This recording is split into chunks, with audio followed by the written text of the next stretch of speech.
الرجيم ولكل أمة جعلنا منسكا ليذكروا اسم الله على ما رزقهم من بهيمة الأنعام فإلهكم إله واحد فله أسلموا وبشر المخبتين সম্মানিত উপস্থিতি, আমরা সর্বপ্রথম মহান রব্বে কারীমের দরবারে শুকরিয়া আদায় করি যে মহান রব আমাদেরকে অত্যন্ত দয়া মেহেরবানিতে পবিত্র জিলহজ মাসের চতুর্থ জুমার নামাজ আদায় করার জন্য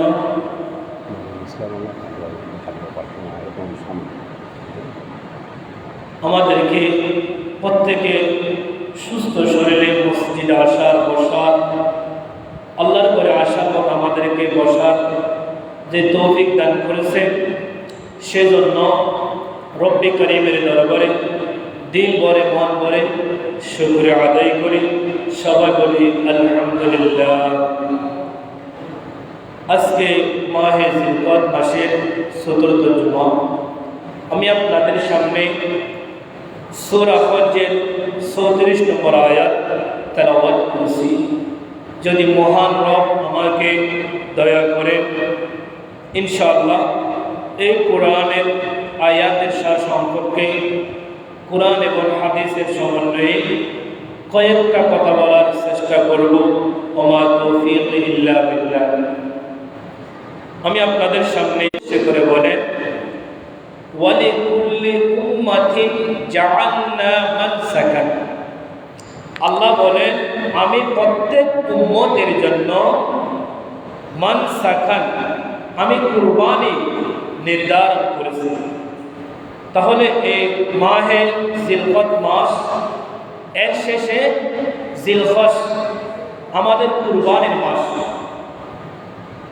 এই কুরবানির মাসে আমাদেরকে আল্লাহ রাব্বুল আলামিন নোটিশ দিচ্ছেন। আল্লাহ বলতেছেন ওয়ালিকুল্লি উম্মাতিন জাআলনা মানসাকান, আমি প্রত্যেক উম্মতের জন্য কুরবানের নিয়মটি কি করেছি, নির্ধারণ করেছি।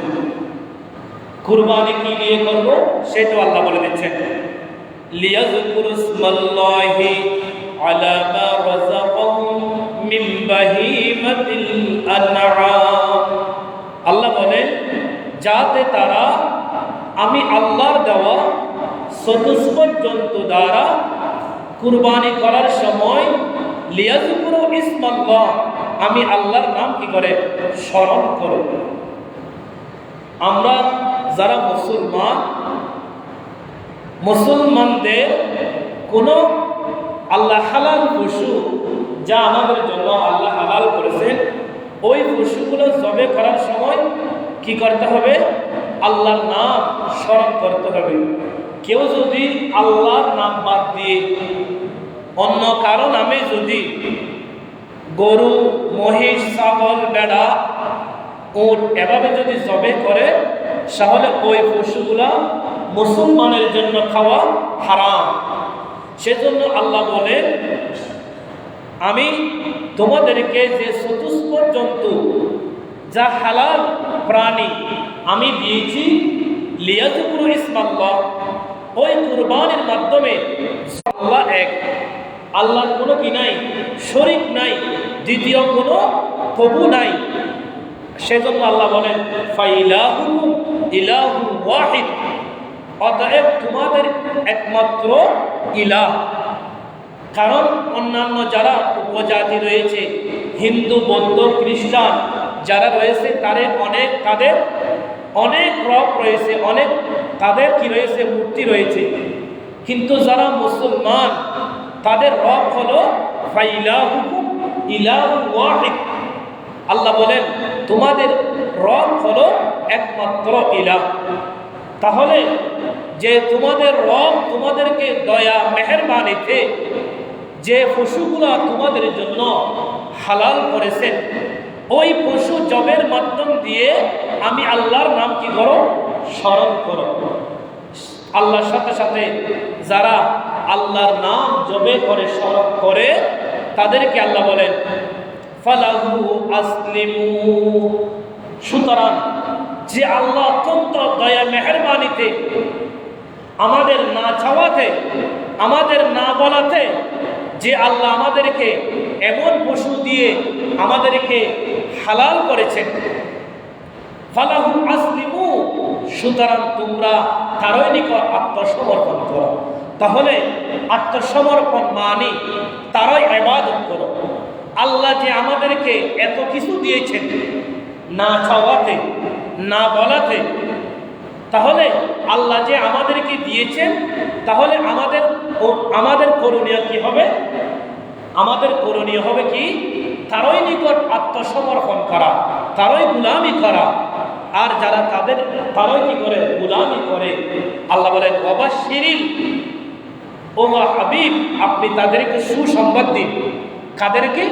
মুহবিতিন, যারা আল্লাহ হুকুম পালনের নিকট কি রয়েছে, অবনীত রয়েছে, যারা রুকু করে, যারা সিজদা করে, যারা রবের গোলামি করে, জান দিয়ে মাল দিয়ে আল্লাহর হুকুম পালন করে, অবশ্যই মুহবিতিন, আপনি তাদেরকে সুসংবাদ দিন, আপনি তাদেরকে সুসংবাদ জানিয়ে দিন। তাহলে এই আয়াতে পাকে আল্লাহ পাক আমাদেরকে উদ্দেশ্য করে বলে ওয়ালিকুল্লি উম্মাতিন জাআলনা মানসাকান। শুধু আমরা আমাদেরকে উম্মতে মুহাম্মাদকে কুরবানি দেই।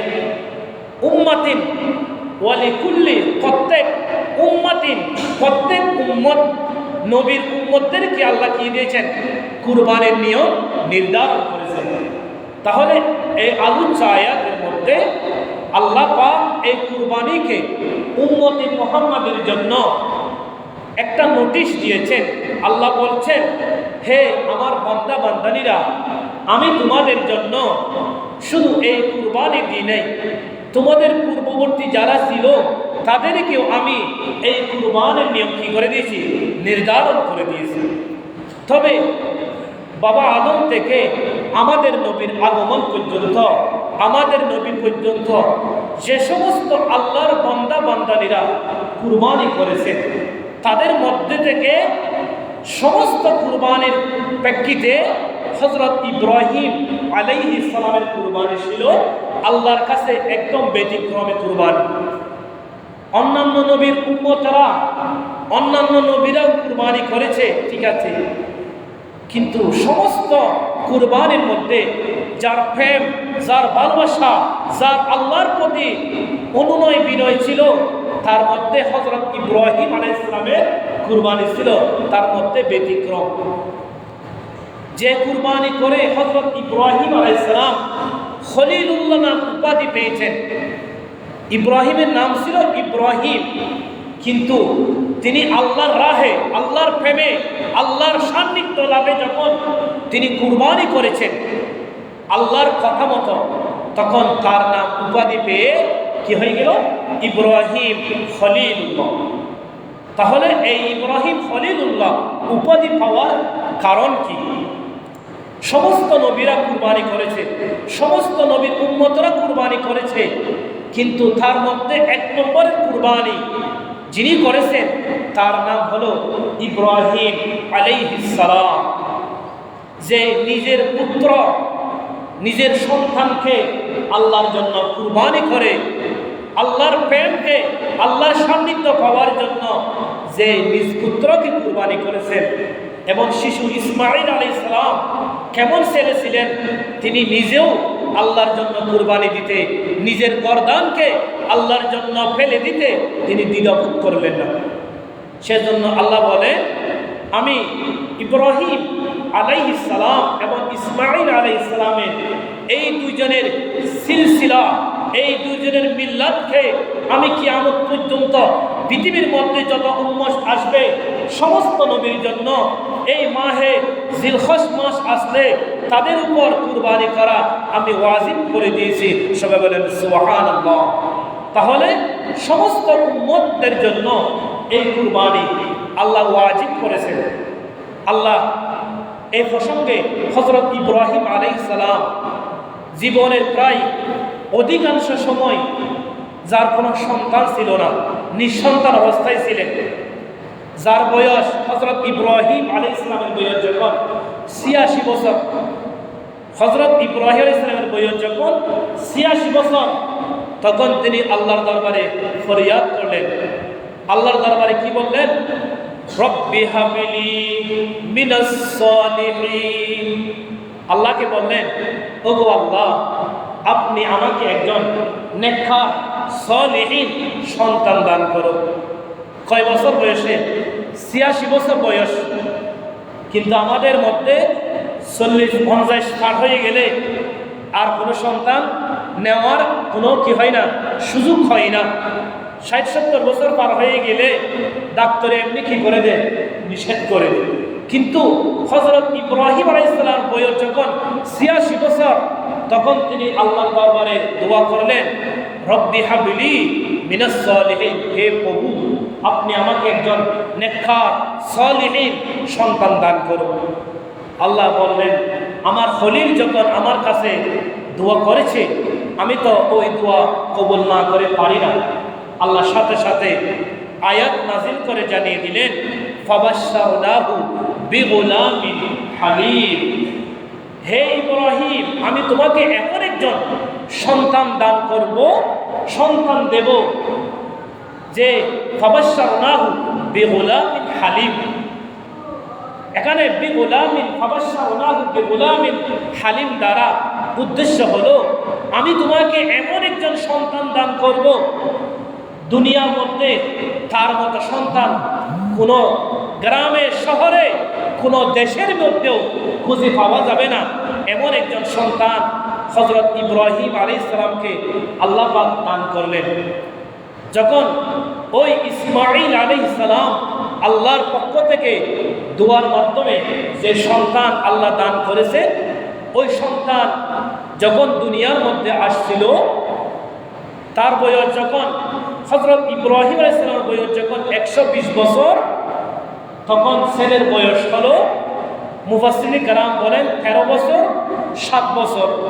মুফাসসিরিন কেরাম এভাবে বলেছেন, হয়তো ১৩ বছর, হয়তো ৭ বছর, অন্যান্য মন্ত্রে আরো মত রয়েছে।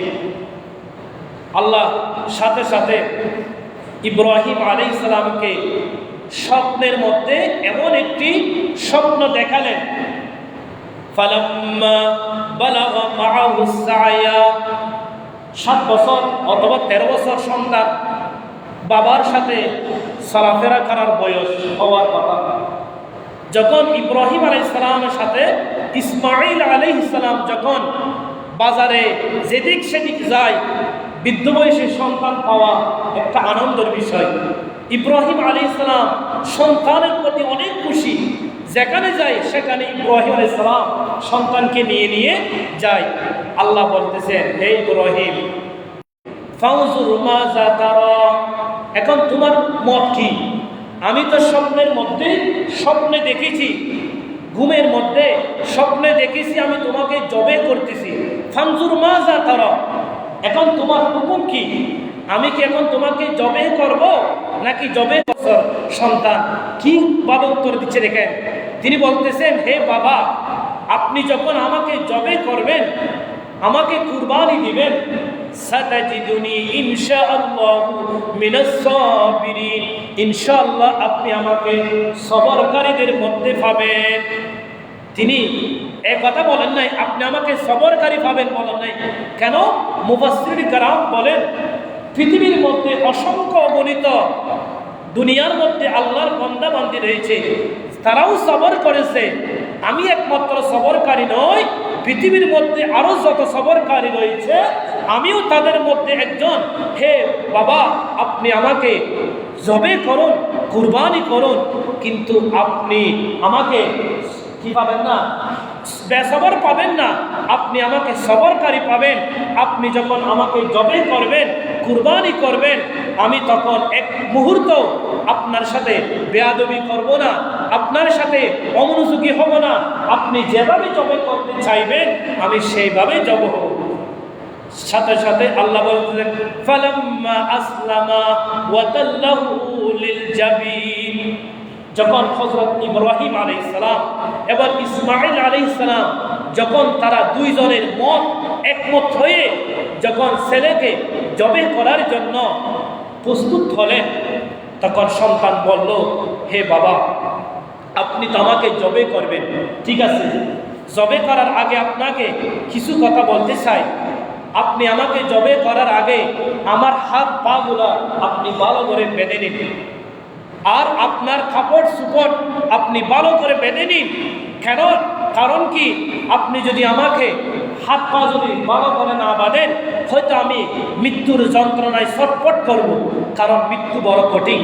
মৃত্যু সব থেকে পৃথিবীর মধ্যে যত কষ্ট রয়েছে, মৃত্যু হলো সবচেয়ে বড় কষ্টের জিনিস। আমি যখন মৃত্যু যন্ত্রণায় ছটফট করব, তখন আমি ওই মৃত্যুর যন্ত্রণায় আপনার গায়ে আমার পা লাগতে পারে, হাত পা লাগতে পারে, আমার রক্ত আপনার গায়ে যেতে পারে। সেজন্য আপনি আপনার কাপড় চোপড় ভালো করে বেঁধে নিন। এই বলে পিতা পুত্রের মধ্যে হযরত ইব্রাহিম আলাইহিস সালাম এবং ইসমাঈল আলাইহিস সালামের অনেক কথা হলো। অনেক কথা হওয়ার পরে আল্লাহর হুকুমে যখন ইসমাঈল আলাইহিস সালামকে যখন জবে করতে গেলেন, তখন আল্লাহ ফেরেশতারা আসমানের মধ্যে আল্লাহর জিকির করতে লাগলো, আল্লাহু আকবার, আল্লাহু আকবার। এখানে ইব্রাহিম আলাইহিস সালাম যখন সন্তানকে জবে করতেছেন, তখন তিনি কি বলতেছেন? আল্লাহু আকবার, আল্লাহু আকবার। আল্লাহর নামে কুরবানি করা। যখন কুরবানি করব, আপনার আমার করণীয় হলো আল্লাহর নাম দিয়ে জবে করা। তদ্রুপ হযরত ইব্রাহিম আলাইহিস সালামও সন্তানকে যখন কুরবানি করতেছেন, তখন আল্লাহু আকবার বলে জিকির করতেছেন। এমত অবস্থায় আসমানের ফেরেশতারা লা ইলাহা ইল্লাল্লাহু আল্লাহু আকবার, তারাও জিকির করতে করতে আল্লাহকে বলল, ওগো মনিব, হে আমাদের মওলা, হে আমাদের রব, আপনি ওই বৃদ্ধ লোকটির প্রতি রহম করুন এবং ছোট্ট মাসুম বাচ্চাকে আপনি হেফাজত করুন। তারা যখন আসমানের ফেরেশতারা যখন এভাবে আল্লাহর দরবারে দোয়া করতে লাগলো, আল্লাহ সাথে সাথে ফেরেশতাদের দোয়া কবুল করে আয়াত নাজিল করে দিলেন, ওয়ানাদাইনাহু আইয়া ইব্রাহিম। আল্লাহ হযরত ইব্রাহিম আলাইহিস সালামকে ডাক দিয়ে বলেন, হে ইব্রাহিম, কদ সাদ্দাকাতার রুইয়া, তুমি তো, আমি তোমাকে স্বপ্নের মধ্যে যে হুকুম করেছিলাম, যে তোমাকে যে কাজ করতে বলছিলাম, কদ সাদ্দাকাতার রুইয়া, তুমি তো কাজটিকে সত্যভাবে প্রমাণ করে দেখালে। তুমি যখন আমার হুকুমকে সত্যভাবে প্রমাণিত করলে, ইন্না কাযালিকা নাজিজিল মুহসিনিন। আল্লাহ বলে, যারা মুহসিন, যারা আল্লাহর কেবল প্রিয় বান্দা, যারা আল্লাহর মেহমান, যারা আল্লাহর বন্ধু, তাদেরকে আমি এভাবে উত্তম প্রতিদান দিয়ে থাকি। আল্লাহ বলেন, ইন্না হাযা লাহুয়াল বালাগুল মুবিন। হে ইব্রাহিম, এটা মুমিনদের জন্য, ইমানদারদের জন্য, আল্লাহওয়ালাদের জন্য এটা একটা সুস্পষ্ট পরীক্ষা। আল্লাহ ইব্রাহিম আলাইহিস সালাম এবং ইসমাঈল আলাইহিস সালামের মাধ্যম দিয়ে ইসমাঈল আলাইহিস সালামকে সরিয়ে সাথে সাথে আল্লাহ ওই বেহেশত থেকে একটি দুম্বা এনে জবে করে দিলেন। সাথে সাথে দেখলেন ইব্রাহিম আলাইহিস সালাম যখন চোখ খুলে ফেললেন, তখন দেখতে পেলেন ইসমাঈল আলাইহিস সালাম একদিকে সরিয়ে দাঁড়িয়ে আছে, আর ছুরির মধ্যে একটি দুম্বা জবে হয়ে গেল। সবাই বলেন সুবহানাল্লাহ। কিন্তু দেখেন, সেজন্য আল্লাহ পাক বলেন, পৃথিবীর মধ্যে যত আমার বান্দা বান্দানীরা, যত নবীরা, যত নবীর উম্মতরা যত কুরবানি করেছে, সবচেয়ে উত্তম কুরবানি হলো ইব্রাহিম আলাইহিস সালামের কুরবানি। তিনি ছিলেন মুহসিন। আমরা তো এখন কুরবানি করতে গেলে দেখি কার থেকে কে বড় কুরবানি করতে পারে। বড় কুরবানি করা অবশ্যই এটা কোরআন হাদিস মতো, এটা ভালো, কিন্তু আমার আপনার অন্তরে থাকতে হবে, আমি এই কুরবানি দিচ্ছি একমাত্র আল্লাহর জন্য। এই কুরবানি গরু, মহিষ, ভেড়া, যা কুরবানি করি না কেন, কাউকে লোক দেখানো নয়, কারো বাহবা পাওয়ার জন্য নয়, কারো কাছে মুগলপাড়া ফটিয়ার মধ্যে একটা সুনামধন্য এলাকা, মুগলপাড়া এলাকাবাসী একজন ব্যক্তি বলল, এই গ্রামের মধ্যে সব থেকে বিরাট দামি গরু আমি কিনেছি। এভাবে যদি কেউ বলে, আল্লাহ বলতেছেন তোমার কুরবানি কবুল হবে না। তোমার থেকে বলতে হবে, ও মনিব, তোমার তৌফিক, তোমার দয়া নিয়ামত আমি কুরবানি করার জন্য নিলাম। তুমি আল্লাহ যদি দয়া করো, আমার কুরবানিটা আমি নগণ্য বান্দা হিসেবে, গুনাহগার হিসেবে তোমার কুদরতি ফায়সালা অনুযায়ী আমার কুরবানিটা কবুল করো। এটা হলো সার্থক। সেই যদি একটা 10,000 টাকা দিয়ে একটা যদি ছাগলও কিনে, আর কোনো ব্যক্তি যদি 2 লক্ষ টাকা দিয়ে একটা যদি গরু কিনে, তার মধ্যে যদি ককাম কি থাকে, বড়াই থাকে, হিংসা থাকে, কাউকে লোক দেখানো থাকে, ওই 2 লক্ষ টাকার গরুর থেকেও 10,000 টাকার ছাগল কুরবানি আল্লাহর দরবারে বেশি কবুলিয়ত হবে। তাহলে কুরবানির প্রথম শর্ত হলো খালেস অন্তরে আল্লাহর সান্নিধ্য লাভের আশায় আমাকে আপনাকে কি করতে হবে? কুরবানি করতে হবে। যেভাবে ইব্রাহিম আলাইহিস সালাম নিঃসন্তানকে কুরবানি করতে দ্বিধাবোধ করে নাই, একমাত্র কারণ কি? আল্লাহর সন্তুষ্টি। তাহলে আপনাকে আমাকে যাদেরকে আল্লাহ তৌফিক দিয়েছেন, তাদের উপরেও আল্লাহর সন্তুষ্টির জন্য আমাদেরকে কি করতে হবে? কুরবানি করতে হবে। আমরা যদি ওইভাবে কুরবানি করতে পারি, তাহলে আমরা আল্লাহর দরবারে মুহসিন হিসেবে আল্লাহর দরবারে কুরবানি দিতে রাজি। কুরবানি দিতে সময় লাগবে, কিন্তু আল্লাহ পাকের দরবারে কুরবানি কবুল হতে সময় লাগবে না। তাহলে আমার রাসূল হাদিসে পাকে ইরশাদ ফরমান, عن عائشة أن رسول الله صلى الله عليه وسلم رسول صلى الله عليه وسلم إرشاد فرمان قال ما عمل عدمي من عمل يوم النحر أحب إلى الله من إهراق الدم رسول صلى الله عليه وسلم বলেন قال ما عمل عدمي من عمل আমরা কুরবানের দিন অনেকে দান করি, নামাজ পড়ি, বিভিন্ন ভালো ভালো আমল করি, কিন্তু আল্লাহ পাক আমার নবী বলেন আল্লাহর দরবারে সবচেয়ে কবুলিয়ত হচ্ছে, সবচেয়ে আল্লাহর কাছে পছন্দ হচ্ছে নামাজ থেকে। কি নামাজ না পড়া এটা বলতেছি না, আপনি নামাজ পড়তেছেন, রোজা তো ওই দিন কুরবানের দিন রোজা রাখা যায় না, দান করতেছেন, বিভিন্ন রকমের ভালো ভালো কাজ আপনি করতেছেন। আপনি বিভিন্ন ভালো কাজের মধ্যে সবচেয়ে আল্লাহর কাছে পছন্দনীয় আমল হলো ইয়াউমান নাহারি আহাব্বু ইলাল্লাহি মিন ইহরাকিদ দামি, আল্লাহর নামে কুরবানি করা। কুরবানের দিন এর থেকে উত্তম আমল আল্লাহর দরবারে আর কোনো আমল গ্রহণ হয় না। আপনি যত আমল করেন সবচেয়ে উত্তম আমল হলো আল্লাহর নামে কি করা? কুরবানি করা। তাহলে কুরবানের দিনের উত্তম আমল কি? যদি আমার কাছে আপনার কাছে প্রশ্নবিদ্ধ হয়, তাহলে আমরা বলবো কুরবানের দিন নামাজ পড়বো আল্লাহর জন্য, দান করব আল্লাহর জন্য, দরুদ পড়বো নবীর জন্য। এভাবে সমস্ত আমল থেকে উত্তম আমল কি যদি জিজ্ঞেস করা হয়, তাহলে আমি এক কথাই বলবো কুরবানের দিনে আল্লাহর নামে পশু জবে করা, এটা হলো কুরবানের দিনের উত্তম আমল। তাহলে এই আমল আমাকে আপনাকে কিয়ামত পর্যন্ত যত উম্মত আসবে তত উম্মতের উপর এই কুরবানি করা কি ওয়াজিব। আর ওয়াজিব কাদের জন্য? যাদের উপর কুরবানির করার সামর্থ্য রয়েছে। তাহলে কুরবানি কাদের উপর ওয়াজিব হয়? যাদের উপর যাকাত ফরজ, তাদের উপর কুরবানিও ফরজ। এমন অনেক মানুষ আছে 50,000 টাকা জমায়েত আছে, তাহলে তার উপরেও কুরবানি করা ওয়াজিব। 40,000, 45,000, 50,000 এভাবে উর্দু যদি আরো বেশি থাকে, তাহলে সর্বনিম্ন আমার আপনার কাছে যদি 50,000 টাকা যদি জমানত থাকে, ব্যাংকের মধ্যে হোক, যেখানে হোক, আপনার আমার 50,000 টাকা মতো কি আছে, ব্যাংক ব্যালেন্স আছে, জমানো আছে, ওই ব্যক্তির উপর কুরবানি করা কি ওয়াজিব। তাহলে ওই ব্যক্তি যদি কুরবানি না করে, তাহলে তার উপর কি হবে? গুনাহ হবে। সেজন্য রাসূল বলেন কুরবানির দিনে উত্তম আমল হলো, আল্লাহর কাছে গ্রহণযোগ্য সর্বশ্রেষ্ঠ আমল হলো আল্লাহর নামে গরু জবে করা। সেজন্য রাসূল বলেন ইন্নাহা লাতাতি ইয়াউমাল কিয়ামাতি বিকুরুনিহা ওয়া আশআরিহা ওয়া আজলাফিহা। রাসূল বলেন ওই কুরবানি যে আপনি আমি কুরবানি করি, ওই কুরবানির পশুগুলা কিয়ামতের দিন আপনার আমার আমল নামায় ওই যখন মিজানের মধ্যে আপনার আমল যখন মিজানের পাল্লায় যখন দেয়া হবে, ওই কুরবানির বিকুরুনিহা, কুরবানির পশুর শিং, আমরা শিং, গরুর মধ্যে শিং আছে না, ওই শিংগুলা কি যাবে আপনার আমলের মধ্যে চলে যাবে।